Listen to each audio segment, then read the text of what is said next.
जो वादा किया हुआ उसे भूलने की गुस्ताखी मत करना। পাকিস্তানের রহমান ডাকাত হতে হবে ছবিতে শুনে কি বলেছিলেন অক্ষয়। ধুরন্ধর সিনেমার অক্ষয় খান্নাকে নিয়ে মুখ খুললেন কাস্টিং ডিরেক্টর মুকেশ ছবরা। যে সিনেমাটির কথা বলছি ধুরন্ধর, আসলে এর অর্থ কি? তো চলুন জেনে নেই এর অর্থটা কি। এই রকম নতুন নতুন ভিডিও দেখতে চাইলে আমাদের চ্যানেলটিকে সাবস্ক্রাইব করুন। ভিডিও ভালো লাগলে লাইক দিন, যদি কোনো পরামর্শ থাকে অবশ্যই কমেন্ট করে জানাবেন এবং অন্যকে দেখার জন্য শেয়ার করুন।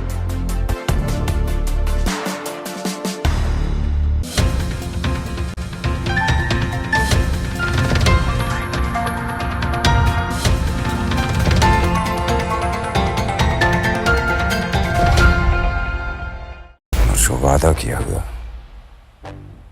उसे भूलने की गुस्ताखी मत करना। পাকিস্তানের রহমান ডাকাত হতে হবে ছবিতে শুনে কি বলেছিলেন অক্ষয়। ধুরন্ধর সিনেমার অক্ষয় খান্নাকে নিয়ে মুখ খুললেন কাস্টিং ডিরেক্টর মুকেশ ছবরা। रहमान डकैत की दी हुई मौत। রহমান ডাকাত, যার নাম শুনেই পাকিস্তানের করাচি লেহরিতে কেঁপে উঠত সবাই। रहमान डकैत की दी हुई मौत बड़ी कसाई नुमा होती है।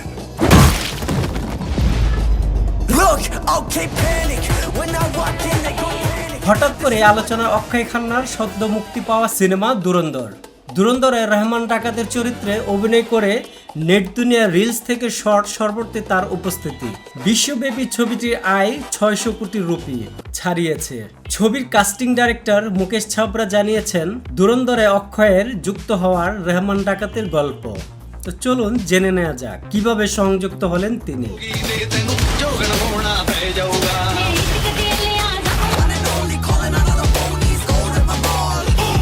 তিনি বলিউডের বিনোদ খান্নার ছেলে। অক্ষয় খান্নার অভিনয় নিয়ে দর্শক প্রতিক্রিয়া প্রসঙ্গে বলতে গিয়ে মুকেশ ছবরা তার কথায় ও ওস্তাদ পুরো ইন্টারনেট দখল করে নিয়েছে। ধুরন্ধর সিনেমাটি মুক্তির পর থেকে সোশ্যাল মিডিয়ায় বলতে গেলে অক্ষয় খান্নারই রাজত্ব চলছে। ফেসবুক, ইনস্টাগ্রাম, এক্স যেদিকেই তাকান শুধু ওকেই দেখা যাচ্ছে। মানুষ শুধু ওর এন্ট্রি আর ওর অভিনয়টা নিয়েই কথা বলছে, যেটা এর আগে অক্ষয় কখনোই ভাবে নাই এমনটি হবে, কারণ মানুষটা কাজ ছাড়া আর কিছুই মন দেয় না। ধুরন্ধরের রহমান ডাকাত অক্ষয় খান্নাই কেন? কাস্টিং প্রক্রিয়ার কথা বলতে গিয়ে মুকেশ ছবরা জানান, রহমান ডাকাত চরিত্রটির জন্য শুরুতে একাধিক নাম আলোচনায় ছিল।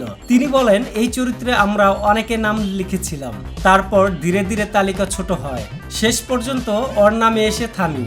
এরপর তাকে ডাকা হলে সে কাহিনী শুনতে আসে।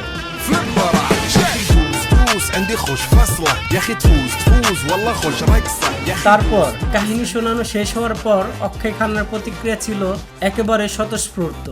সেই মুহূর্তের কথা স্মরণ করে মুকেশ ছবরা বলেন, কাহিনী শেষ হওয়ার পর ও আমার দিকে তাকালো, আমি ওর দিকে তাকালাম, তারপর ও বলল, দারুণ লেগেছে, খুব মজা পেয়েছি।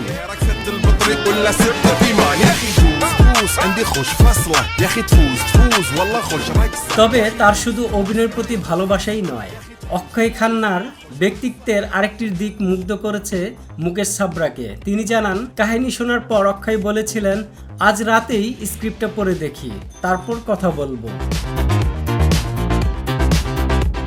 এই প্রসঙ্গে মুকেশ ছবরা যোগ করেন, ও এমন মানুষ নয় যে বলবে আজই পড়ে দেখি, তারপর আর কোনো খোঁজই পাওয়া যাবে না। ও এক কথার মানুষ, নিজের সব সিদ্ধান্ত নিজেই নেয়। এই জায়গাটাই ওকে আলাদা করে তোলে।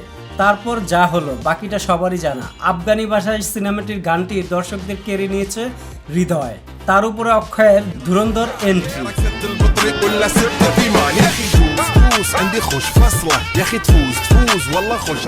শুধু মন কেড়ে নেয়নি, বরং ট্রেন্ড হয়ে গেছে বিশ্বব্যাপী। এর আগেও তিনি খলনায়ক চরিত্রে অভিনয় করেছেন, তবে এতটা সফল হতে পারেননি যা তিনি ধুরন্ধর ছবিতে পেয়েছেন।